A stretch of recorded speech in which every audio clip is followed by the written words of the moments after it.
A Christmas Carol by Charles Dickens. Stave 1. Marley's Ghost. Marley was dead, to begin with. There was no doubt whatever about that. The register of his burial was signed by the clergyman, the clerk, the undertaker, and the chief mourner. Scrooge signed it. And Scrooge's name was good upon change for anything he chose to put his hand to. Old Marley was as dead as a doornail. Scrooge knew he was dead? Of course he did. How could it be otherwise? Scrooge and he were partners for I don't know how many years. Scrooge was his sole executor, his sole administrator, his sole assign, his sole residuary legatee, his sole friend, his sole mourner. Scrooge never painted out old Marley's name, however. There it yet stood, years afterward, above the warehouse door, Scrooge and Marley. The firm was known as Scrooge and Marley. Sometimes people new to the business called Scrooge Scrooge, and sometimes Marley. He answered to both names. It was all the same to him. Oh, but he was a tight-fisted hand at the grindstone, was Scrooge, a squeezing, wrenching, grasping, scraping, clutching, covetous old sinner. External heat and cold had little influence on him. No warmth could warm, no cold could chill him, no wind that blew was bitterer than he, no falling snow was more intent upon its purpose, no pelting rain less open to entreaty. Foul weather didn't know where to have him. The heaviest rain and snow, and hail and sleet could boast of the advantage over him in only one respect. They often came down handsomely, and Scrooge never did. Nobody ever stopped him in the street to say, with gladsome looks, "My dear Scrooge, how are you? When will you come to see me?" No beggars implored him to bestow a trifle. No children asked him what it was o'clock.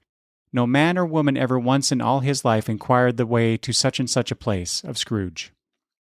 Even the blind men's dogs appeared to know him, and when they saw him coming on, would tug their owners into doorways and up courts, and then would wag their tails as though they said, "No eye at all is better than an evil eye, dark master." But what did Scrooge care? It was the very thing he liked. To edge his way along the crowded paths of life, warning all human sympathy to keep its distance, was what the knowing ones called nuts to Scrooge. Once upon a time of all the good days in the year, upon a Christmas Eve, old Scrooge sat in his counting-house. It was cold, bleak-biting, foggy weather, and the city clocks had only just gone 3, but it was quite dark already. The door of Scrooge's counting-house was open, that he might keep his eye upon his clerk, who, in a dismal little cell beyond, a sort of tank, was copying letters. Scrooge had a very small fire, but the clerk's fire was so very much smaller that it looked like one coal. But he couldn't replenish it, for Scrooge kept the coal box in his own room, and so surely as the clerk came in with a shovel, the master predicted that it would be necessary for them to part. Wherefore the clerk put on his white comforter and tried to warm himself at the candle, in which effort, not being a man of strong imagination, he failed. "A Merry Christmas, Uncle! God save you!" cried a cheerful voice. It was the voice of Scrooge's nephew, who came upon him so quickly that this was the first intimation Scrooge had of his approach. "Bah!" said Scrooge. "Humbug!" "Christmas a humbug, Uncle? You don't mean that, I am sure." "I do." "Out upon Merry Christmas! What's Christmas time to you but a time for paying bills without money? A time for finding yourself a year older and not an hour richer? A time for balancing your books and having them item in 'em through a round dozen of months presented dead against you.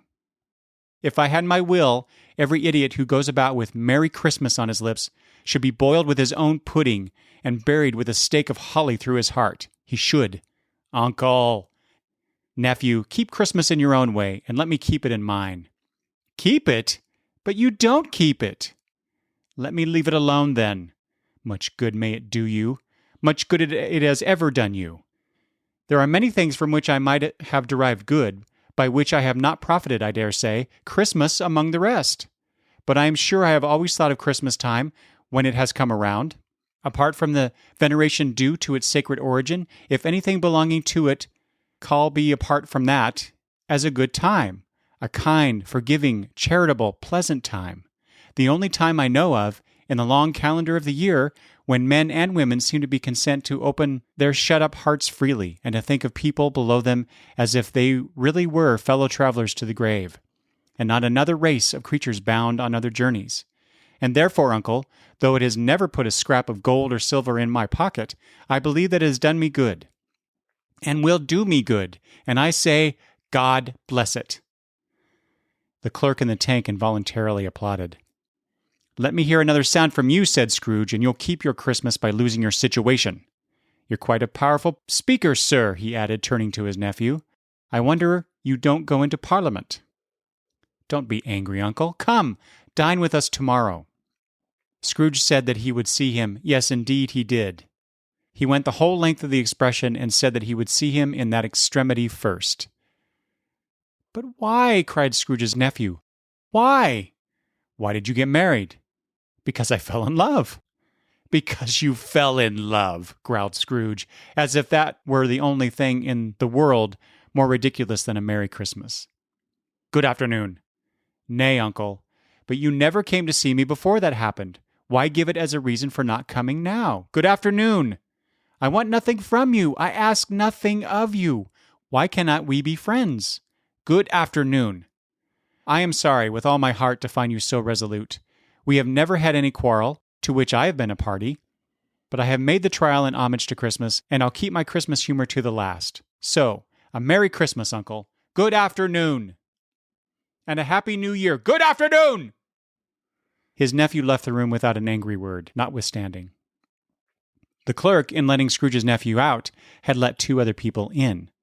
They were portly gentlemen, pleasant to behold, and now stood with their hats off in Scrooge's office. They had books and papers in their hands, and bowed to him. "Scrooge and Marley's, I believe," said one of the gentlemen, referring to his list. "Have I the pleasure of addressing Mr. Scrooge or Mr. Marley?" "Mr. Marley has been dead these 7 years. He died 7 years ago, this very night." "At this festive season of the year, Mr. Scrooge," said the gentleman, taking up a pen, "it is more than usually desirable that we should make some slight provision for the poor and destitute, who suffer greatly at the present time. Many thousands are in want of common necessaries. Hundreds of thousands are in want of common comforts, sir." "Are there no prisons?" "Plenty of prisons, but under the impression that they scarcely furnish Christian cheer of mind or body to the unoffending multitude, a few of us are endeavoring to raise a fund to buy the poor some meat and drink, and means of warmth. We choose this time because it is a time of all others where want is keenly felt and abundance rejoices. What shall I put you down for?" "Nothing." "You wish to be anonymous?" "I wish to be left alone." "Since you ask me what I wish, gentlemen, that is my answer. I don't make merry myself at Christmas, and I can't afford to make idle people merry. I help to support the prisons and the workhouses. They cost enough, and those who are badly off must go there. Many can't go there, and many would rather die.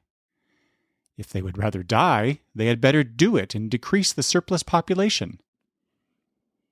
At length the hour of shutting up the counting-house arrived. With an ill-will, Scrooge, dismounting from his stool, tacitly admitted the fact to the expectant clerk in the tank, who instantly snuffed his candle out and put on his hat. "You'll want all day tomorrow, I suppose?" "If quite convenient, sir." "It is not convenient, and it's not fair. I was to stop half-a-crown for it. You'd think yourself mightily ill-used, I'll be bound." "Yes, sir." "And yet you don't think me ill-used when I pay a day's wages for no work." "It's only once a year, sir." "Poor excuse for picking a man's pocket every 25th of December. But I suppose you must have the whole day. Be here all the earlier next morning." The clerk promised that he would, and Scrooge walked out with a growl. The office was closed in a twinkling, and the clerk, with the long ends of his white comforter dangling below his waist, for he boasted no greatcoat, went down a slide at the end of a lane of boys 20 times in honor of its being Christmas Eve, and then ran home as hard as he could pelt to play at Blind Man's Bluff. Scrooge took his melancholy dinner in his usual melancholy tavern, and having read all the newspapers and beguiled the rest of the evening with his banker's book, went home to bed. He lived in chambers which had once belonged to his deceased partner. They were a gloomy suite of rooms in a lowering pile of buildings up a yard. The building was old enough now and dreary enough, for nobody lived in it but Scrooge, the other rooms being all let out as offices. Now, it is a fact that there was nothing at all particular about the knocker on the door of this house, except that it was very large. Also, that Scrooge had seen it, night and morning, during his whole residence in that place. Also, that Scrooge had as little of what is called fancy about him as any man in the city of London. And yet Scrooge, having his key in the lock of the door, saw in the knocker, without its undergoing any intermediate process of change, not a knocker, but Marley's face. Marley's face, with a dismal light about it, like a bad lobster in a dark cellar.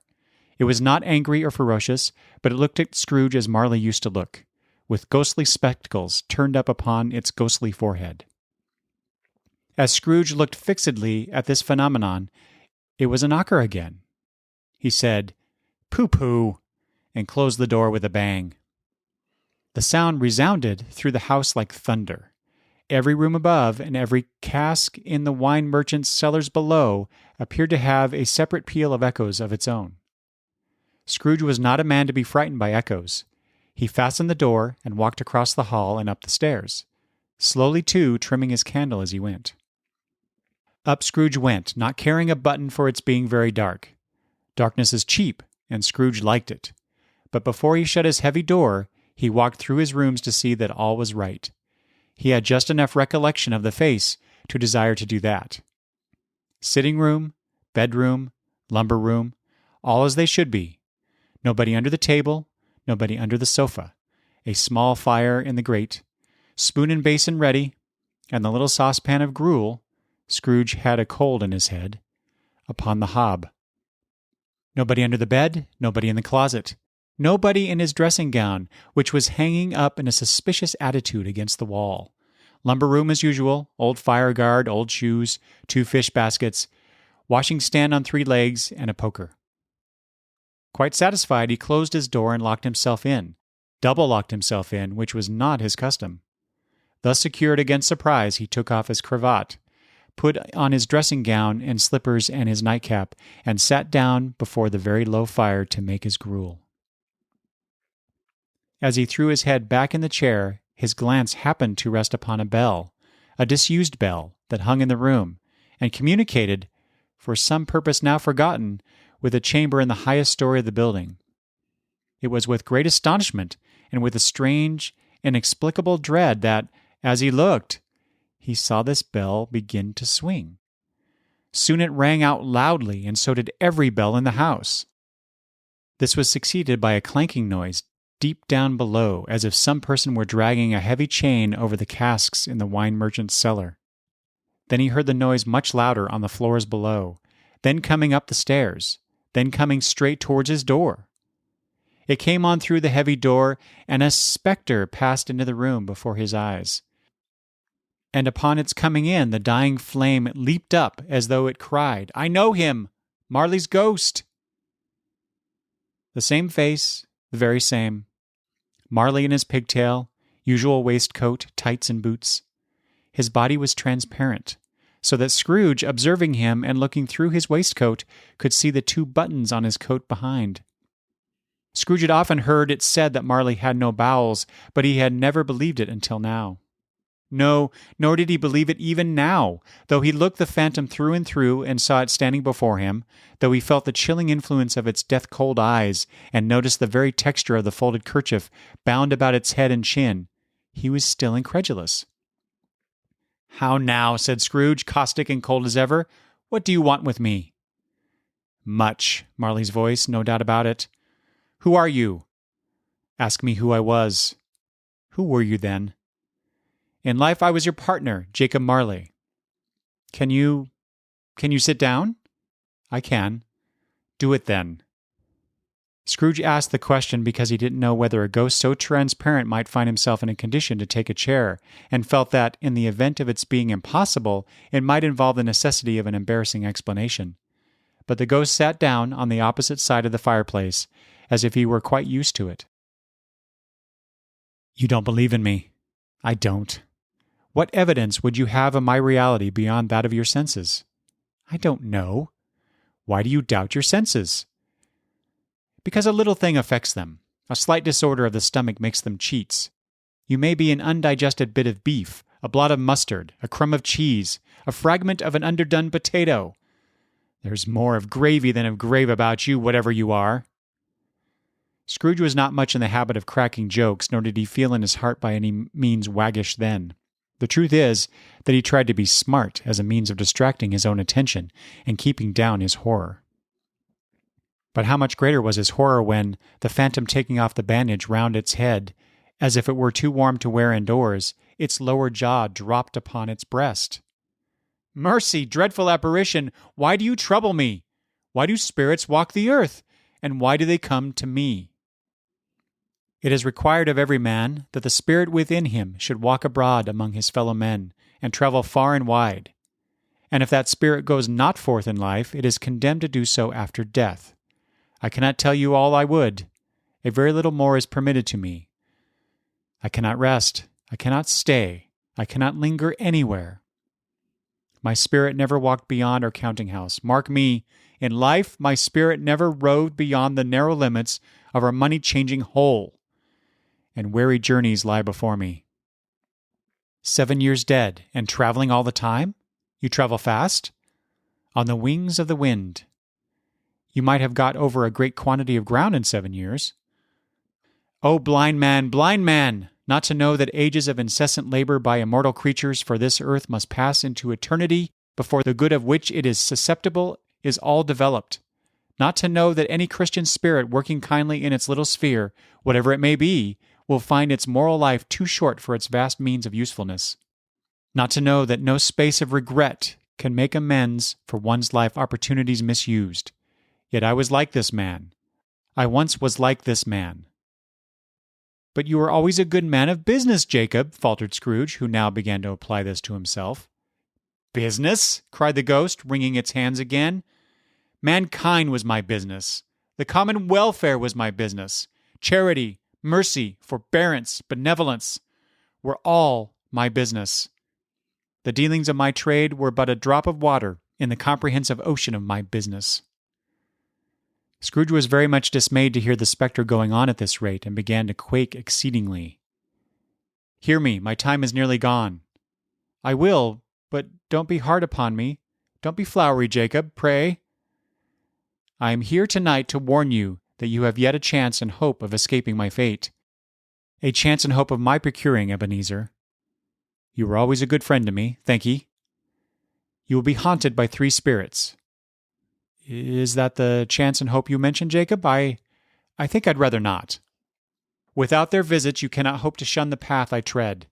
Expect the first tomorrow night, when the bell tolls 1. Expect the second on the next night at the same hour. The third upon the next night, when the last stroke of 12 has ceased to vibrate.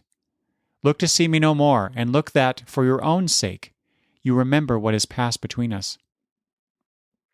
It walked backward from him, and at every step it took the window raised itself a little, so that, when the apparition reached it, it was wide open. Scrooge closed the window and examined the door by which the ghost had entered. It was double-locked, as he had locked it with his own hands, and the bolts were undisturbed. Scrooge tried to say humbug, but stopped at the first syllable.